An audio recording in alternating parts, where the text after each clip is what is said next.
it's very important for people to feel comfortable with the tools, to evolve their practice.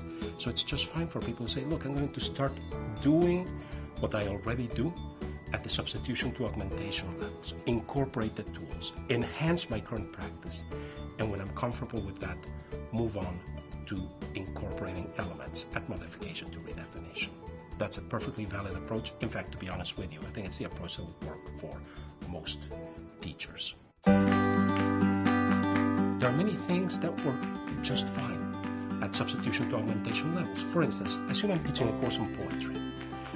It's fine if I decide as an educator that I'm going to create, say, an ebook that incorporates the poems, some readings of the poems, maybe some critical elements to allow the students to read different interpretations and so on, which would take it roughly to an augmentation level. But it's not necessary to say, well, now what do I do with this book, so that the very act of reading the poems is at the modification to redefinition levels. That's just fine. You can say, well, what else in my practice of teaching literature am I going to incorporate that is at the modification to redefinition levels? The difference between augmentation and modification is whether you're essentially reproducing what you were doing before in your practice, or you're significantly modifying it but keeping the heart of the matter. So let me give you an example. Suppose that I'm teaching geography. Okay? If I'm using maps, digital maps, to teach geography, and I say to students, well, I want you to create maps of, let's say you're studying Egypt. I want you to create maps of Egypt that outline archaeological sites that you're interested in, and that also outline areas that were important agriculturally. And you start to see, well, do these in two different layers, so you can see correlations between the two of them, etc. Link the archaeological sites to resources on the sites. All of that is quite wonderful.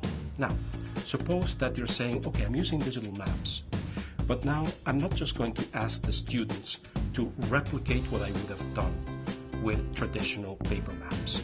Instead, I'm going to say I still want them creating maps because it's important for them to develop the understanding of geography.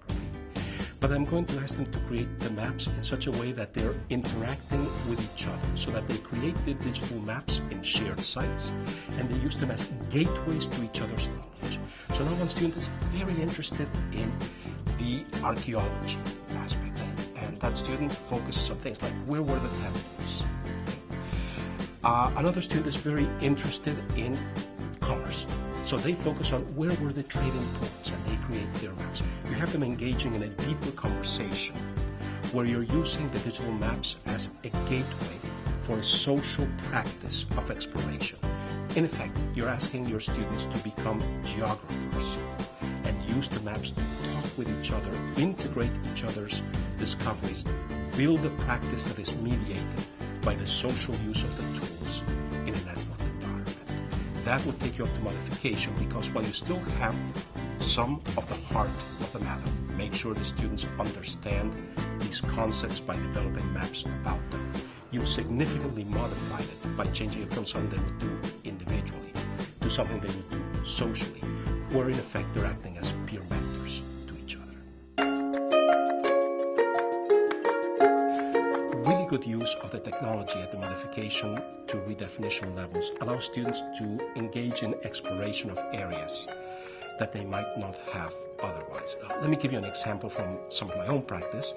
I have a background as a chemist, and in particular, one of the fascinating things that we can do with the technology is we can bring students into how chemists think at a much deeper level, even at the beginning of their studies, than we otherwise could, because we have tools for visualizing molecules. We have tools for simulating and visualizing interactions, reactions between molecules. And we have the tools for students to say, well, can I take some experimental data and not just play with a couple of toy experiments, but actually do some real analysis based upon what I've understood. One of the things I see happening in classrooms that are very successful at incorporating tools at the modification and redefinition level is I see students taking charge of their education. those are classrooms where the students aren't just waiting for something to happen. They're the classrooms where students say, oh wait, we've been doing this, but I also want to do this other thing, and I can see a better way of doing that. And there's a certain excitement, a certain ownership of the learning. There's a certain joy in figuring out, gee, I could do this in a different way and bring something different or new to my students. And I think keeping teaching practice as something enjoyable, lively, the reason that so many teachers become teachers in the first place, keeping the passion lively. So again, a continual re-examination of practice allows me as a teacher to make the best possible use of the technology to accomplish my goals.